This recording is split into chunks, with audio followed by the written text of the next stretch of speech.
Le choc culturel que j'ai vécu en Allemagne n'est pas celui que vous croyez. C'est ni la langue, ni le froid, ni les règles.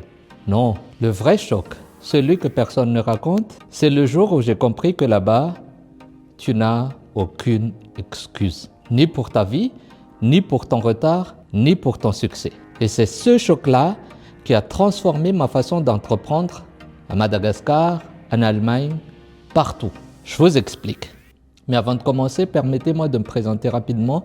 Je suis Prosper Antialoun, je suis entrepreneur depuis 2001 et je suis également business coach. Si c'est votre première fois dans ma chaîne, soyez le bienvenu et n'hésitez pas à vous abonner. En Allemagne, si tu ne fais pas une démarche administrative, personne ne t'envoie un rappel. Pas de « Monsieur, revenez demain »,« Monsieur, on va arranger cela ». Tu dois te débrouiller. Au début, j'ai trouvé ça froid. Mais très vite, j'ai compris quelque chose.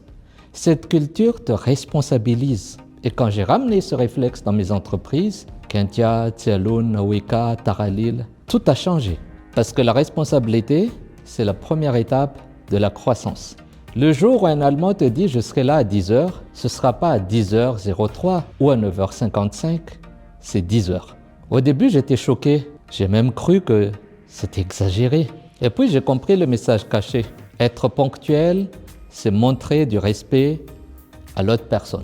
Respect pour son temps, respect de la personne, mais respect aussi du travail. Aujourd'hui, je coach des entrepreneurs un peu partout, un peu en Allemagne, beaucoup de francophones et surtout mes compatriotes malgaches. Et je leur dis toujours, ton respect du temps montre ton respect pour le business.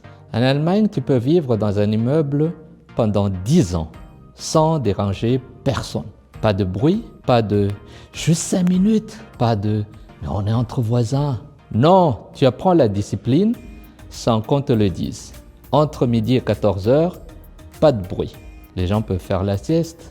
À partir de 22h, tu baisses le son de ta télé. Le dimanche, Ruhetag, jour de repos, c'est sans bruit.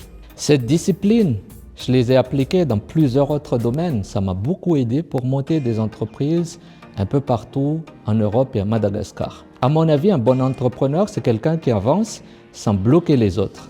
En Allemagne, les gens ne travaillent pas plus que nous. C'est juste qu'ils travaillent mieux. Ici, c'est impossible que tu passes 1 heure dans un bureau pour juste une signature. Tu ne feras pas 10 réunions pour valider un détail. Et j'ai compris une chose. Ici en Allemagne, ton temps, c'est ta richesse. J'ai dû réapprendre à travailler et ça m'a rendu plus efficace dans ma vie, dans mon business, dans mes travaux de coaching.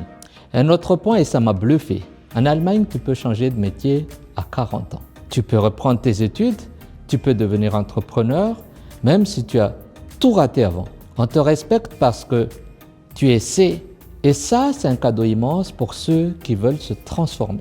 Si je vous raconte ces chocs culturels, ce n'est pas pour comparer, c'est pour vous dire une chose simple.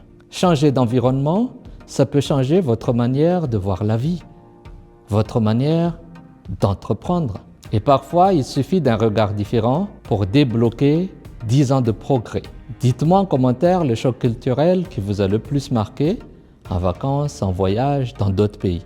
Et si vous voulez d'autres vidéos sérieuses sur l'entrepreneuriat, la diaspora, le développement personnel, abonnez-vous. Sur ce, chers amis, je vous dis à très bientôt. Au revoir. Ciao.